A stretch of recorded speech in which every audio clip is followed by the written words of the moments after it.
mais lenn mooy li nga xam ne mooy lu leer mooy aujourd'hui au niveau de Louga région Louga ñu ngi sant yàlla ba léegi amagul benn cas te mesures yi nga xam ne jël nañ ko aussi mën na tax ñu renforcer li nga xam ne mooy ñàkk cas bi fii ci au niveau de la région de Louga mais dafa am liggéey bi nga xam ne également am na lu bëri li nga xam ne jot na ko ci def te liggéey boobu daanaka moom la ñuy wax CRGE bi nga xam ne gouverneur moo ko dirigé donc am na ay mesures yu bëri yu ñuy jël parce que boo xoolee département boo dem arrondissement boo dem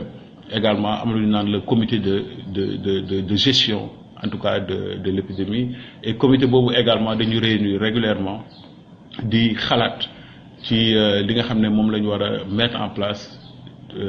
pour que feebar bi bañ a law te comité boobu aussi dañ cee dugal ñëpp muy imam yi muy bàjjenu gox yi muy délégué de quartier yi muy chef de village yi pour que cas bi nga xam ne dugg na fii rek wala nit ki nga xam ne am na ay signes ay mandarga yi nga xam ne yaakaar nañ ne moom la rek immédiatement ñun ñi nga xam ne ñooy personnel de santé dañ koy yëg donc loolu moo tax aujourd'hui te buñ ko yëgee déjà dañu permettre ñu mën ko toppatoo surveiller ko xool ko et mën a protéger ñëpp ñi nga xam ne également ñoo nekk autour donc tey bu ñu xoolee région de Louga depuis bi feebar bi commencé léegi tàmbaleeg léegi donc 57 nit mooy ñi nga xam ne dañoo voyagé woon ñëw te ñu war leen topp ci diiru fukki fan ak ñeent te ci nit ñooñu 57 nit ñooñu fukk ak ñett yi ñëpp suivre nañ leen ba génn nañu def nañu 14 jours de suivi te amuñu benn mandarga buy wane ni que ni feebar baa ngi ci ñoom donc ñooñu éliminé nañ leen donc ñi ñu desee mooy 45 nit ñi nga xam ne déjà ñoo ci des ñi nga xam ne war na leen suivre te ñooñu boo xoolee daanaka tey li des ci ay fan pour 14 jours yi mot bëreetul ci cas yi nga xam ne moom mooy les voyageurs donc ñi nga xam ne mooy les cas contacts mooy ñi nga xam ne ci région bi feebar bi commencé ba léegi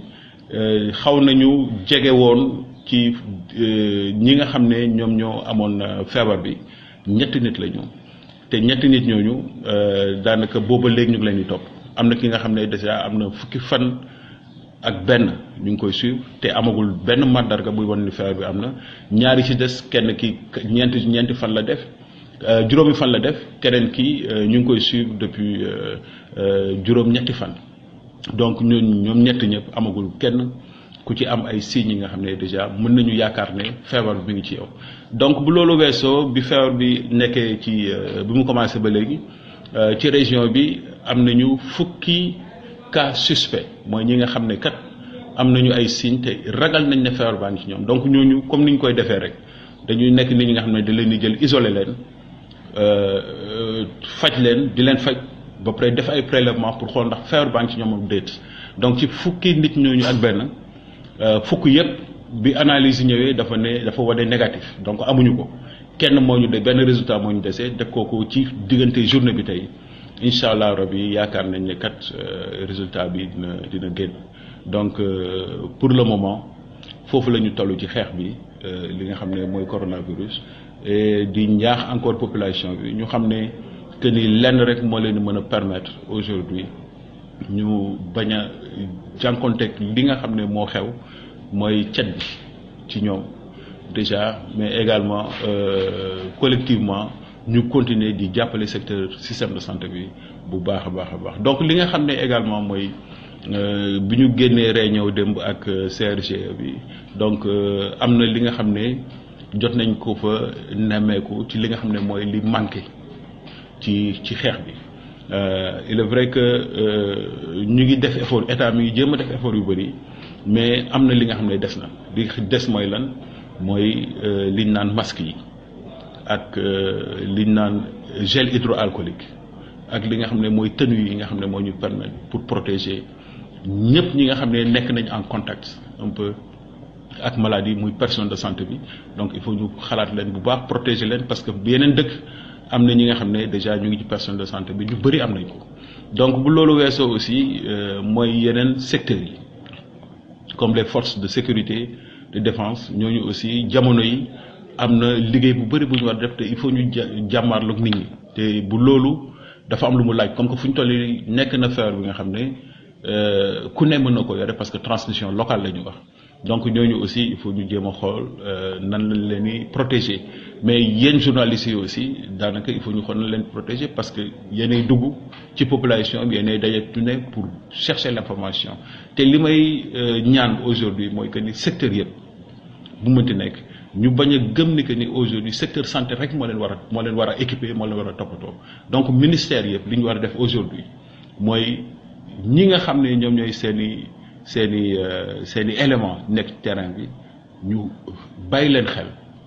lépp lu ñu mën pour jàppale leen ci les mesures de protection individuelle ñu jàpp ci bu baax a baax loolu rek moo ñu mën a permettre en tout cas ñu mën pour dire que les masques, en réalité, ne servent à rien. Plutôt, c'est l'effet inverse qui peut arriver. On risque d'avoir l'effet inverse, d'autant plus que la réglementation n'est pas respectée. Il faut un temps pour arriver effectivement. Mais j'ai suivi un médecin en sens qui dit que seul celui qui est contaminé et autorisé doit porter le masque. Non, les masques, c'est vrai qu'il y a une durée de port. Parce que les gens se laissent un petit peu à 2 ou 3 heures de temps. Et ensuite, on l'enlève. C'est vrai qu'aujourd'hui, il y en a pas assez, un peu, non seulement pour tout le monde, mais il n'y en a pas assez également pour nous permettre de le changer régulièrement. Mais sachez que c'est un moyen de protection qui est là, qui nous permet en tout cas de nous préserver. Parce que comme vous le savez, en tout cas, le virus se transmet par voie aérienne. Aujourd'hui, si on a quelque chose qui peut nous permettre en tout cas de barrer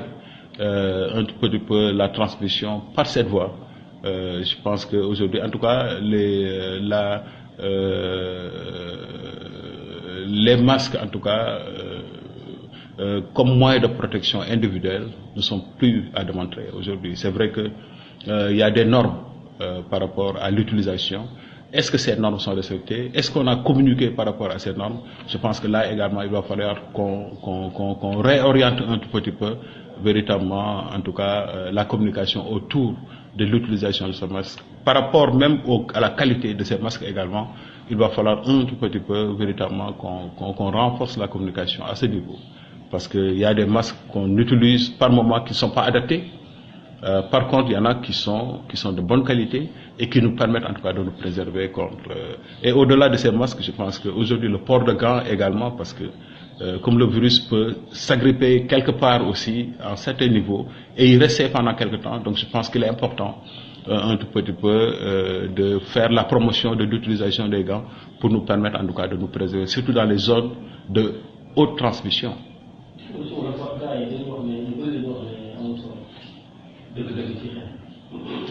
waaw comme ni nga koy waxee rek xam nga tey dañ nekk ci li nga xam ne feebar la bi nga xam ne comme ni ko président waxee amul tànk ñun ñoo koy transporter te bu nekkee ci ñun déjà dafa am lu ñu koy transmettre nit mooy saxat bi mooy tisoli bi donc li nga xam ne ñu ngi koy sol mooy masque yi nekk na li nga xam ne c'est vrai que ci li nga xam ne moom la ñu war a wax bu baax ci utilisation bi parce que masque boo gis également nit ki boo solee de pendant quelque temps am na ci diir bi nga xam ne bu ko solee war na ko mën a simi changer ko mais question bi mooy tey am nañu ay masques yu doy pour loolu mais également un tout petit peu utilisation gant bi aussi nekk na li nga xam ne comme daanaka doomu jàngoro bi bu ko nit ki amee mën na ko am fu mu ko bàyyi ci ay bunt ak ci ay fenêtre rek ci ay appareils donc il est important en tout cas pour ñu protéger suñu bopp que véritablement en dehors du masque de ce masque mën a utiliser ay gants également pour nous ñi nga xam ne moom mooy la protection individuelle donc c'est un dispositif li nga xam ne lu am solo la ci xeex feebar bi pour mu bañ a law